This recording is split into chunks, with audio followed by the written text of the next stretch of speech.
When people talk about betrayal, they usually picture strangers, maybe colleagues or casual friends.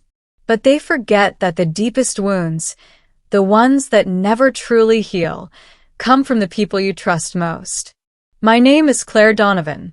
I'm 35 years old, a mother of one, and until recently, I thought I was living the life every little girl dreams of. A loving husband, a beautiful home, a family to call my own. But if life has taught me anything, it's this. What looks perfect on the outside can rot silently from within. The fairy tale beginning. I met Michael when I was 22, a college graduate just stepping into the world of journalism. He was tall, charismatic, with the kind of smile that made rooms go quiet. At first, I thought he was out of my league, too polished, too charming. But he pursued me relentlessly. Late-night coffees, long walks under city lights, sweet notes slipped into my mailbox. He had a way of making me feel like I was the only woman alive. When he proposed 2 years later, under a canopy of fairy lights in my parents' backyard, I said yes, without hesitation. My parents adore him. My friends envied me. We married in a small chapel surrounded by roses, promising forever. And for a while, it felt like forever was possible. We built a life in Seattle, in a 2-story house with white shutters and a garden I tended every spring. I took a job as a magazine writer. Michael grew his financial consulting business. We weren't rich, but we were comfortable. Then came Ava, our daughter. My miracle. My anchor. She had Michael's eyes and my smile, a perfect blend of us. From the moment I held her, I thought, this is it. This is happiness. But happiness has a way of hiding shadows. Looking back, I see the cracks, subtle at first. Michael's late nights at work, the sudden gym memberships, the expensive colognes I never bought him, his phone, always locked, always face down on the table. I told myself it was stress. Men go through phases. Marriage wasn't supposed to be easy, right? And besides, he was still affectionate. He still kissed me goodbye every morning, still brought me flowers on my birthday, still tucked Ava into bed with a soft goodnight. But beneath the surface, something was shifting. My best friend, Julia, noticed before I did. One afternoon, as we sat drinking iced tea on my porch, she studied me carefully. Claire, she said, lowering her voice, has Michael seemed different lately? I laughed nervously. Different how? You know, distant, distracted. I don't want to overstep, but sometimes when a man changes routines suddenly. I cut her off, too defensive. Julia, no. Michael's fine. We're fine. She didn't push. But her eyes told me she didn't believe me. To everyone else, we were the picture-perfect family. At neighborhood barbecues, people called us the couple goals.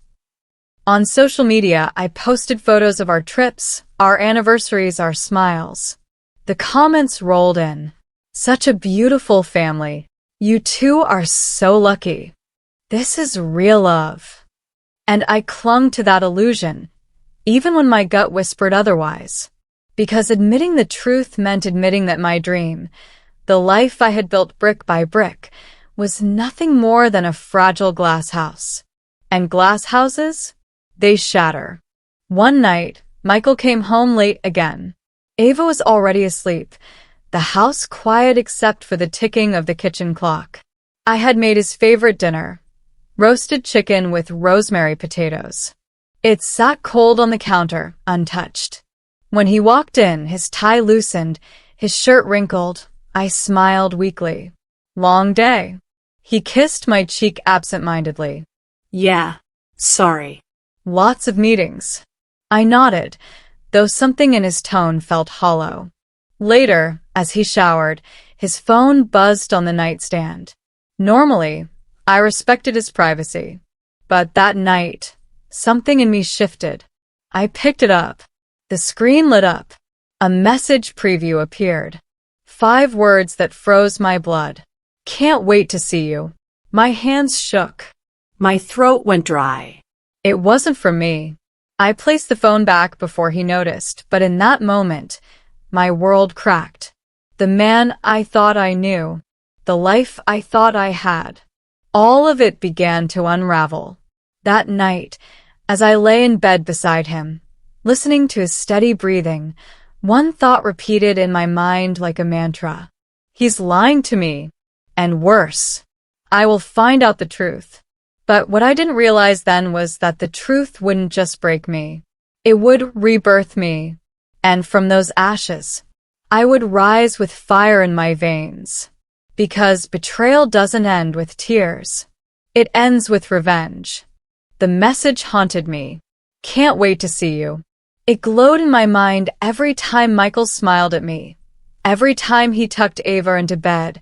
Every time he touched my hand. Those 5 words burned like acid in my chest. But suspicion wasn't enough. I needed proof. The next morning, I watched him leave for work, his tie perfectly knotted, his cologne lingering in the hallway. To the outside world, he was the perfect husband. To me, he was a riddle I was suddenly desperate to solve. I started with the small things. I noticed how he guarded his phone like a soldier guarding a fortress. Always in his pocket. Always locked. Even when he showered, it came with him. I watched his routines. The late meetings that happened every Tuesday and Thursday. The gym bag that never seemed to smell like sweat. The cash withdrawals that didn't match our bills. Each clue was a drop of poison. And slowly, the glass of denial I'd been drinking from was filling to the brim. One night, Michael came home later than usual. Ava was asleep, the house dark except for the lamp in the living room. He smelled of wine. His shirt was wrinkled, lipstick faint on the collar, a color I didn't known. Rough night? I asked, my voice steady though my insides twisted. He froze, just for a second, before recovering. Yeah, clients. Dinner ran long. I smiled faintly, nodding. But my eyes lingered on that stain, that whisper of another woman. When he went upstairs, I sat in the dark living room, my hands trembling. He thought I was blind. He thought I'd never see. But I saw. Oh, I saw. A few days later, I confided in Julia, my best friend. We met at a quiet cafe, my hands wrapped around a steaming mug. Julia, I whispered, I think Michael is cheating again.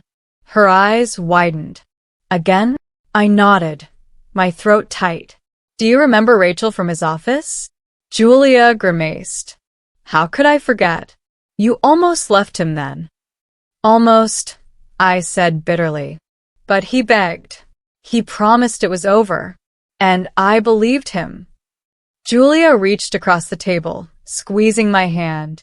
Claire, you can't ignore it this time. If he's doing it again.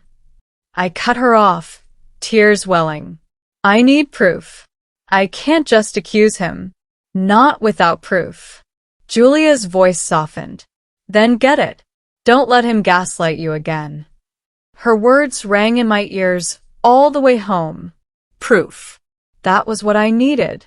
That night, while Michael showered, his phone buzzed on the nightstand. My heart pounded as I reached for it. For the first time, the screen didn't ask for a password. He'd been careless. Or maybe he thought I'd never dare. I dared. And what I found shattered me. Dozens of messages. Flirty. Intimate. Explicit. Photos of hotel rooms. Selfies of her kissing his cheek. Him calling her baby. Her calling him love. And the name attached to those messages. The same Rachel. The one from years ago. The affair he swore had ended. She was back. Or maybe she had never really left. My chest heaved, tears blurring the screen. He hadn't just betrayed me once. He'd been betraying me all along. I didn't sleep. I waited. When he came to bed, I whispered, Michael, do you love me? He turned, startled. Of course I do. Why would you ask that? I held up his phone. The screen glowed with Rachel's words. Last night was incredible. I can still taste you. His face drained of color. Claire, Don't. I hissed, my voice shaking. Don't you dare lie to me. He sat up, running a hand through his hair. It's not what it looks like. It's exactly what it looks like, I snapped. You told me it was over. You swore. You begged me to forgive you. And all this time, you've been sneaking back to her like some filthy addict. He reached for me, but I recoiled as though his touch was poison. Claire, please. I love you. You and Ava. You're my life. Rachel means nothing. It's just a distraction. I laughed bitterly, the sound hollow. A distraction? You risked our marriage, our family, our daughter, for a distraction? Tears spilled down my cheeks. Do you even realize what you've done to me? To us. He opened his mouth, but I cut him off, my voice shaking with fury. Save it. I'm done listening to your lies. I thought that was the end. I thought the worst was behind me. But betrayal is never simple. It digs deeper. It claws further. 2 weeks later, while Michael was out, Julia came to my house looking pale, her hands trembling. Claire, she whispered, you need to know something. Fear coiled in my gut. What is it? She hesitated, then blurted. It's not just Rachel. There's someone else. My knees went weak. What do you mean? Julia pulled out her phone, showing me a photo a mutual friend had taken at a downtown bar. Michael, laughing, his hand on another woman's thigh. Not Rachel. Someone new. My stomach turned, ball rising in my throat. Not one affair. 2. Not a mistake. A pattern. The man I married wasn't just unfaithful. He was a predator. A liar. A stranger. That night, as Michael kissed Ava goodnight, I watched from the doorway, my arms crossed, my eyes cold. He turned to me, smiling faintly. She's growing up so fast, isn't she? I didn't answer, because in my mind, a fire had started. A fire that would burn every lie he had told. A fire that would consume him, Rachel, and whoever else he thought he could fool. I wasn't just betrayed. I was awakened. And he had no idea what was coming. As I lay in bed that night, staring into the darkness, a single vow pulsed in my chest like a drumbeat. You've taken my trust. You've taken my love. But now, Michael, I'm taking everything from you. The betrayal had broken me. But the revenge? The revenge would rebuild me. The days after my discovery blurred together like storm clouds rolling across a once bright sky. I woke each morning with the weight of betrayal pressing against my chest, suffocating me before I even stepped out of bed. The house felt like a stage set for a lie, family portraits on the wall, flowers wilting in vases, laughter echoing faintly in Ava's room. But beneath it all, the truth festered. My husband, the man who had vowed to cherish me, had chosen 2 other women. 2. And I was left clinging to the broken shards of what I thought was love. I spent hours staring at myself in the bathroom mirror, studying the woman who stared back. Her eyes were swollen from crying. Her lips were pressed tight with bitterness. I whispered to her, "How could he do this? What's wrong with me? Am I not enough?" And then, louder, through clenched teeth, "No, this isn't about me. This is about him. His greed, his hunger, his lies." The woman in the mirror hardened each day. Tears gave way to rage. Self-pity gave way to clarity. I wasn't weak. I wasn't broken. I was preparing. If not for Ava, I might have collapsed under the weight of betrayal. One night, as I tucked her into bed, she asked, "Mommy, why are you sad lately?" I froze, my throat tight. "What do you mean, sweetheart? You don't smile as much. And Daddy, he doesn't read me stories anymore." Tears stung my eyes, but I forced a smile. "Mommy's just thinking a lot. But I promise, everything will be okay." She hugged me tightly. "I love you, Mommy." And in that moment I knew, whatever revenge I plotted, whatever war I waged, it wasn't just for me. It was for her. She deserved a father who honored his family. But since she didn't have one, I would show her what strength looked like. Julia became my confidant, my anchor. Over late-night glasses of wine, I poured out my rage. How could he do this? Twice. With 2 women? After everything I gave him? Julia's eyes burned with fury. Because he's selfish. Because he thinks he's untouchable. Men like Michael don't stop until someone makes them.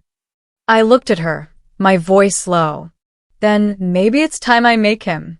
Her eyebrows lifted. "Claire, are you saying—" "I'm saying I won't cry in silence anymore.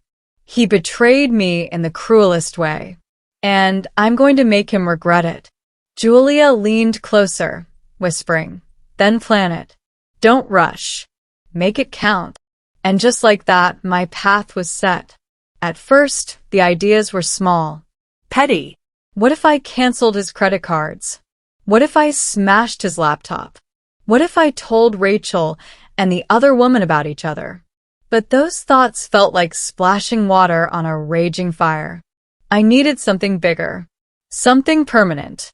I needed to destroy the life Michael had built on lies, slowly, methodically, until he was left with nothing. By day, I played the role of dutiful wife. Smiling faintly, cooking meals, nodding at his excuses. He didn't suspect a thing. By night, I became someone else entirely. I studied his business records, his bank accounts, his emails. I learned about the women. Rachel, the long-term mistress, and the new one, a woman named Vanessa, a bar manager he'd met downtown. I mapped out his schedule, his weaknesses, his habits. The more I uncovered, the clearer my plan became. Michael had 2 Achilles heels. His obsession with control. His pristine public image. If I could unravel those, I could unravel him. One evening, while he showered, I moved his phone just slightly from its usual place. When he came out, his eyes darted to the nightstand immediately. "Did you touch my phone?" he asked, voice tight. I shook my head innocently. Why would I? He studied me for a long moment, then forced a laugh. Right. I'm being paranoid. Inside, I smiled. He was already on edge. Sleep didn't come easily. When it did, it came in nightmares. I dreamed of Michael and Rachel laughing at me from across a table, glasses of wine in hand. I dreamed of Vanessa whispering in his ear while I screamed, unheard. But sometimes, I dreamed of fire. I dreamed of watching Michael's empire crumble while he begged me for mercy. And those dreams didn't scare me. They fueled me. One night, Julia asked me, "What's your endgame, Claire? Do you want him back? Or do you want him ruined?" The answer came without hesitation. Ruined. I want him to feel what I felt. To lose everything he thought was his. To look in the mirror and hate the man staring back. Julia nodded slowly. Then we'll make it happen. Step by step. I leaned forward, whispering, "The first step is to make him slip. He thrives on secrecy. If I can expose even one of his lies in the open." Julia's lips curved into a dangerous smile. "We'll pull the thread until the whole sweater unravels." As weeks passed, I noticed the change in myself. I no longer cried in the bathroom. I no longer asked the mirror, "Why me?" Instead, I wore silence like armor. I wore patience like a blade waiting to strike. Michael thought I was healing, that I was moving on. But beneath the calm exterior, A storm raged, and soon it would break. One evening, as I watched Michael leave for another late meeting, Ava playing quietly in her room, I whispered to myself, "This is the last time you walk out that door thinking I'm blind. The next time you come home, Michael, you won't be walking into safety. You'll be walking into my trap." The planning was over. The revenge was about to begin. Michael thought everything was back to normal. He still came home late, smelling of perfume and alcohol. He still guarded his phone like it was a treasure chest.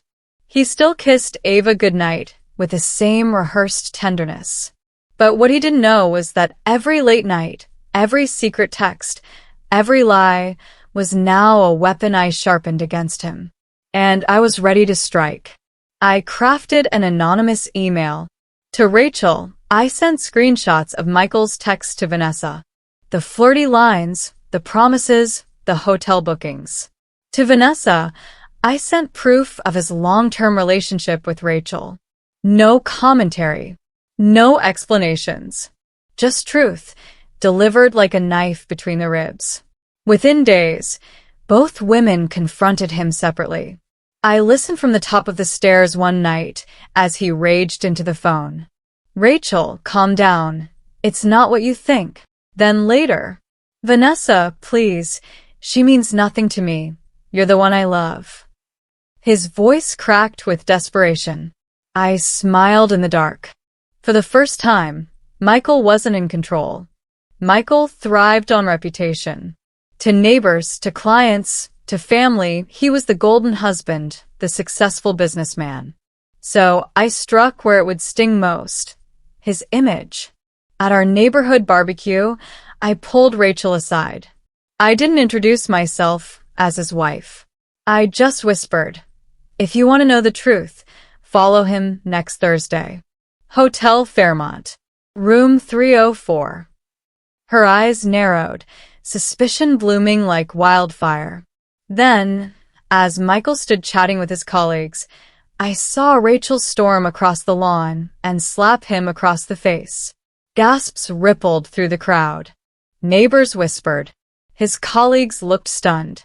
Michael stammered, trying to recover, but the damage was done. The mask had cracked. With Julia's help, I quietly gathered every document of Michael's hidden accounts. I compiled them into a neat, damning file, one I mailed to his business partner. Within a week, Michael was called into an emergency meeting. That night, he came home pale, sweating.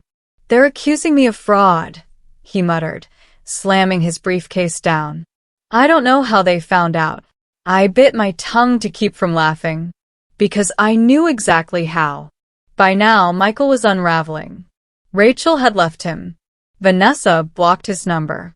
His business partners no longer trusted him. But I wasn't done.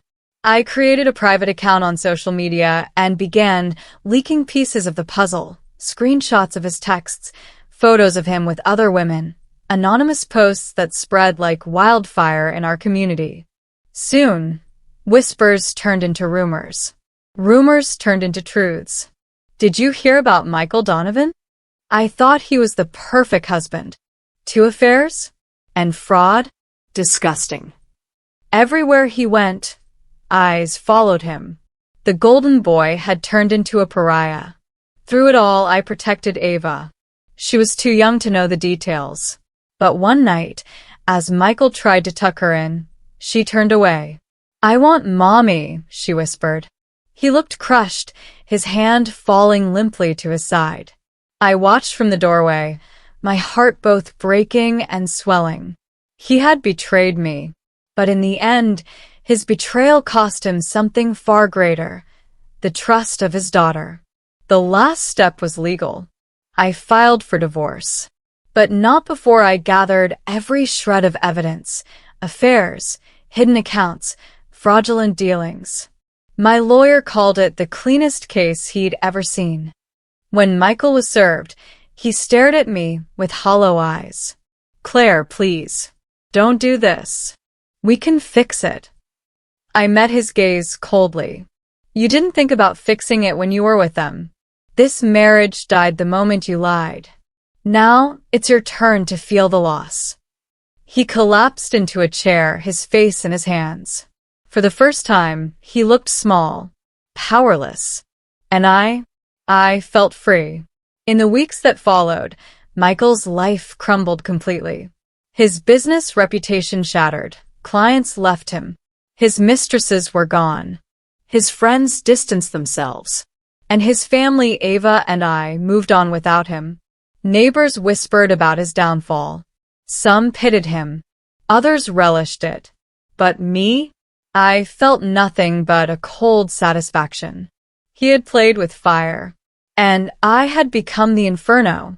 One night, as I stood on the porch of our home, my home now, I looked up at the dark sky and whispered, "Michael, this is only the beginning. You thought you could break me, but I'm the one who ended you." The revenge was complete, but the aftermath, that would be its own story. When the divorce was finalized, I walked out of that courthouse with a strange mix of exhaustion and relief. The legal papers felt heavy in my hand, but the invisible weight I had carried for years, lies, betrayal, shame, lifted from my shoulders. For the first time in a long time, I could breathe. Michael, on the other hand, looked like a ghost of the man I once knew. His suit hung loose, his hair unkempt, his eyes hollow. As we passed each other in the hallway, he whispered, "Claire, I'm sorry." I didn't reply, because some apologies come too late. Ava adjusted faster than I expected. Children are resilient, far more than adults give them credit for.